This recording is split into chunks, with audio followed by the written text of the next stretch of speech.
Bismillahirrahmanirrahim. Assalamualaikum warahmatullahi wabarakatuh. Sebelumnya izin memperkenalkan, nama saya Anang Sanjaya dari kelas S1 Manajemen pada program studi Manajemen S1 Universitas Teknologi Digital.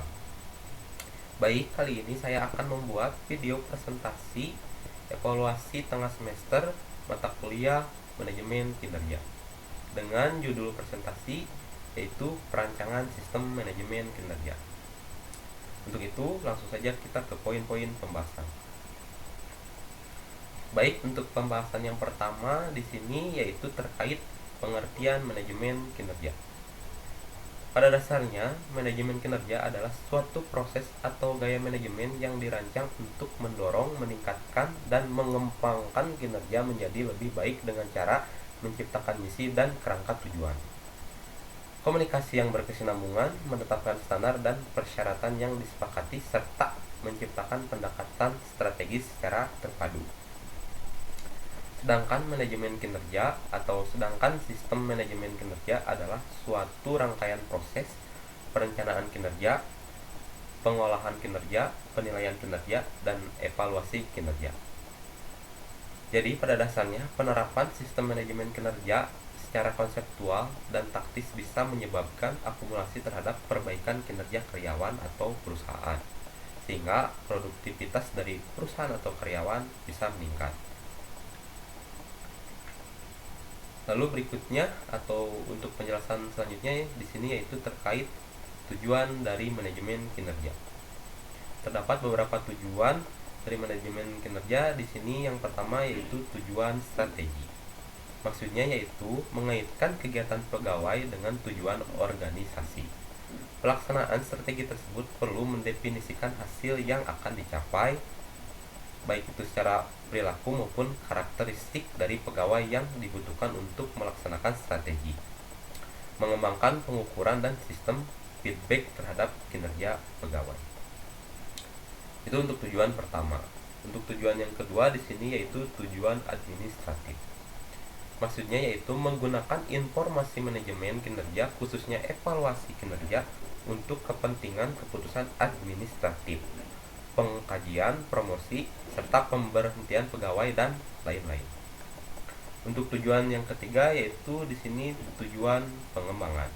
Maksudnya yaitu mengembangkan kapasitas pegawai yang berhasil di bidang kerjanya, seperti pemberian training bagi yang berkinerja baik atau penempatan yang lebih cocok pada perusahaan.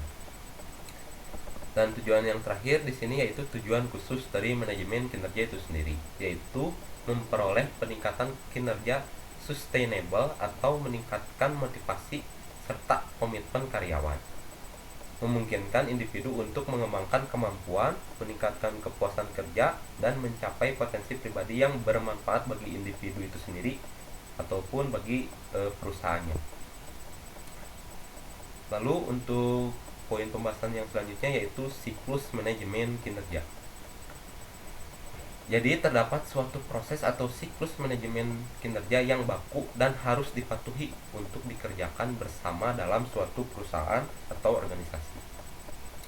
Siklus yang pertama di sini yaitu disebut perencanaan kinerja, yaitu berupa penetapan indikator kinerja yang lengkap dengan berbagai strategi dan program kerja yang diperlukan untuk mencapai kinerja yang diinginkan oleh suatu organisasi atau perusahaan itu sendiri. Lalu untuk siklus yang kedua itu disebut siklus pelaksanaan, di mana organisasi bergerak sesuai dengan rencana yang telah dibuat. Jika ada perubahan akibat adanya perkembangan baru, maka lakukanlah perubahan itu secara cepat dan tepat. Lalu siklus yang terakhir di sini yaitu disebut evaluasi kerja, yaitu maksudnya menganalisis apakah realisasi kinerja sesuai dengan rencana yang sudah ditetapkan pada sebelumnya atau tidak. Semuanya ini harus serba kuantitatif.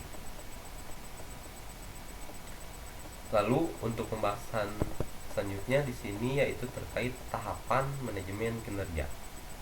Karena pada dasarnya terdapat 4 tahapan yang harus dilalui dalam pelaksanaan manajemen kinerja itu sendiri. Tahap yang pertama di sini yaitu tahap directing atau merupakan tahap identifikasi perilaku kerja dan dasar atau basis pengukuran kinerja.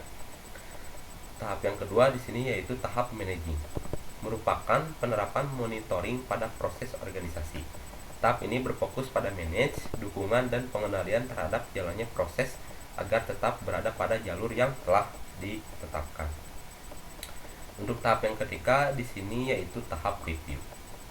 Ini mencakup langkah evaluasi dilakukan dengan cara flashback atau review kinerja yang telah dilaksanakan pada periode sebelumnya. Setelah itu, kinerja dinilai dan diukur dengan menggunakan metode yang telah ditetapkan oleh perusahaan itu sendiri.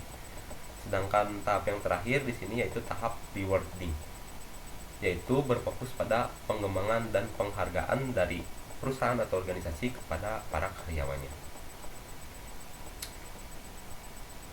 Baik, namun sebelum presentasi ini ditutup, saya ingin mengucapkan terima kasih yang sebesar-besarnya kepada dosen pengampu mata kuliah manajemen kinerja, yaitu kepada Bapak Pulung Kuryana atas segala sesuatu bimbingannya. Sekali lagi saya ingin mengucapkan terima kasih yang sebesar-besarnya kepada Bapak Pulung Kuryana. Baik, mungkin sekian presentasi yang kali ini dapat saya sampaikan. Kurang dan lebihnya mohon dimaafkan. Saya cukupkan sekian. Billahi taufiq wal hidayah. Wassalamualaikum warahmatullahi wabarakatuh.